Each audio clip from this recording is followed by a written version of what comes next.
When setting out to improve weight, most people's efforts are primarily channeled towards moving more and eating better. While these, of course, greatly facilitate weight loss, many seem to overlook another area of importance that can always be worked on, which is actually fundamental to sticking successfully with both: motivation.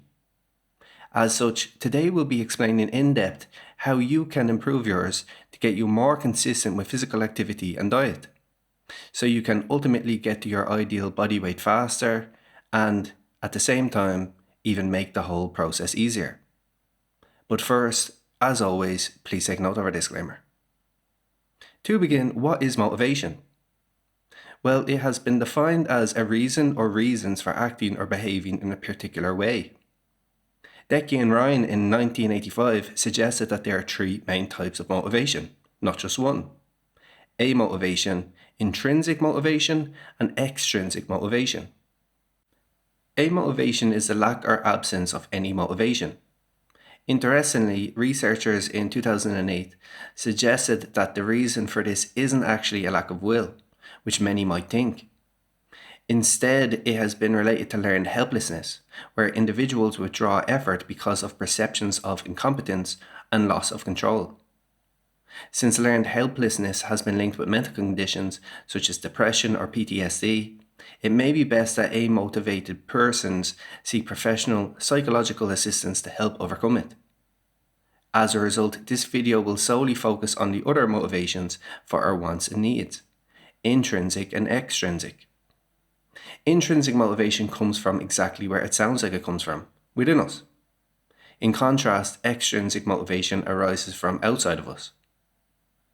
Intrinsic motivation is when we do something because we like and are interested in it, because we want better all-around health, or because we have a deep sense of purpose towards something, like through experiencing a past failure, for example.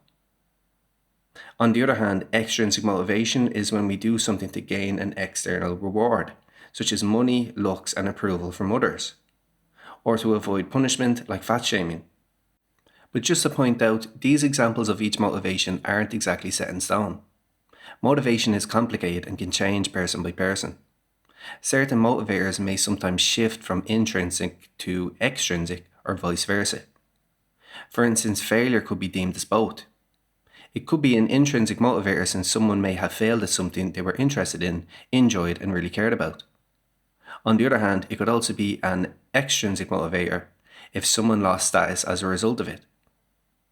Nevertheless, the rough classification of motivators we'll use today will give us a good enough idea to understand how we can improve motivation in people, which we'll get to a bit later. Anyway, both forms of motivation have their place, and neither is inherently bad. For example, if you're a taxi driver, you may be intrinsically motivated towards your job by the love of driving and meeting new people. But if you're not extrinsically motivated through financial means and do it for free, you won't be able to provide a good life for your family. Subsequently, we're never only one or the other, since a single source of motivation rarely drives people. More often, we're driven by multiple sources of both types of motivation.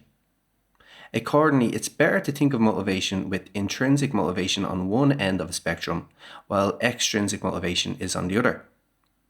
In other words, we're either primarily intrinsically motivated towards a goal, or primarily extrinsically.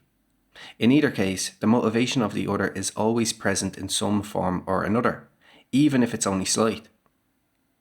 And helping to facilitate the shift from primarily extrinsically motivators to intrinsic ones is the first way we can help someone with weight management. This is because most people are looking to just shed a few pounds to look better, or to avoid being fat shamed. Again, we don't deny that these can't help some people get their weight moving in the right direction, even though fat shaming, in particular, has been shown to actually worsen body weight for most. But focusing mainly on these is limiting for optimal weight management outcomes, for two reasons.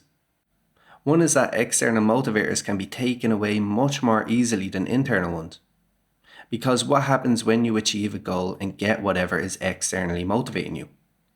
Right, the motivation that you are using to get it will cease because it no longer serves a purpose. So mainly extrinsic motivators like social validation limit weight, because even if you're successful by using it, your chief motivation to keep on top of your weight will disappear.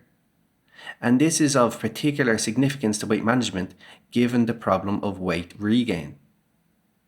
Evidence by Sauer et al. Suggests that following a weight loss intervention, people tend to regain around 1/3 of their weight within a year, with shockingly half returning to their starting weight after 5 years.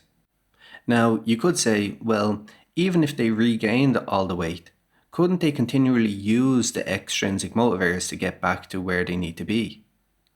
Well, it's actually more unhealthy to keep losing weight and putting it back on than just to stay the same starting weight, interestingly enough.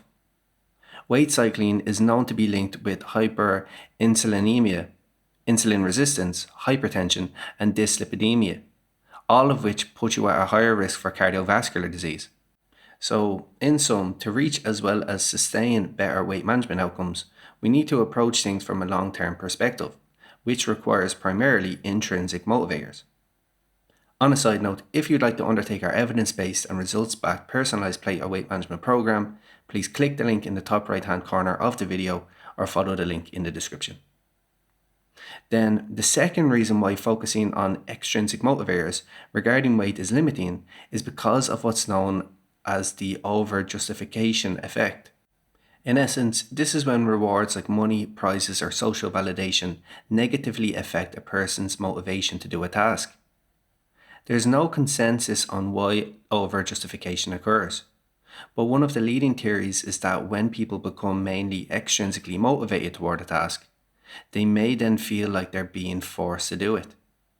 We as a species innately hate this, as we feel our freedom or control is being threatened.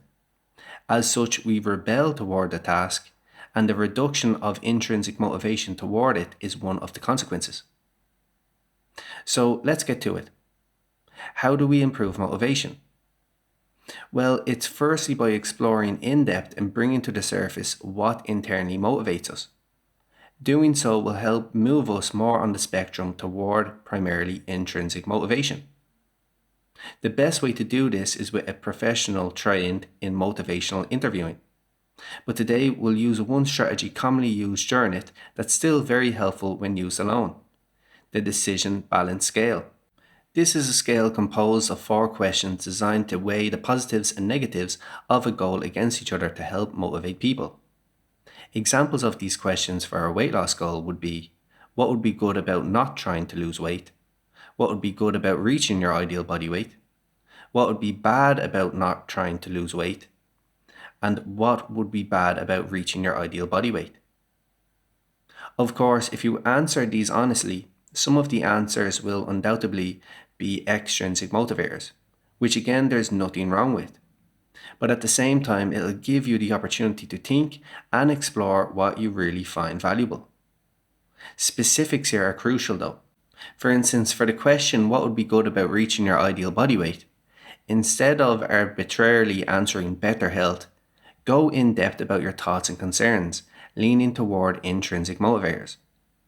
Is it mental, physical, and/or functional health that you'd like to improve? Why? Could that reduce the likelihood of a hereditary disease or disease in general? Could it improve your quality of life? Could you be a positive role model to some of your family and friends? Could you finally correct all of the times you failed to improve your health through weight loss since you were young? I think most of you would agree that the possibility of any of these would be more meaningful and hence motivating than any form of social validation. And the benefits of the decision balance scale don't just stop there. This is because mixed feelings are another main factor that reduces motivation. I mean, think about it. We all want to reach our ideal body weight, improve our health, look better, increase our energy, etc. Still, we simultaneously wish to enjoy our downtime after a stressful, hard day's work, use food to cope with that stress, or deal with boredom. So, using a decision balance scale and comparing the potential pros and cons of undertaking weight loss will allow you to clarify your mixed feelings, develop tunnel vision toward what's really valuable, and uplift your motivation. What are your thoughts on this strategy to improve motivation? Do you agree with us? We'd love to hear from you in the comments section down below. Additionally, if you're new here, make sure to like and subscribe to our channel. So, that has been our video. Thanks for watching, and I'll see you next time.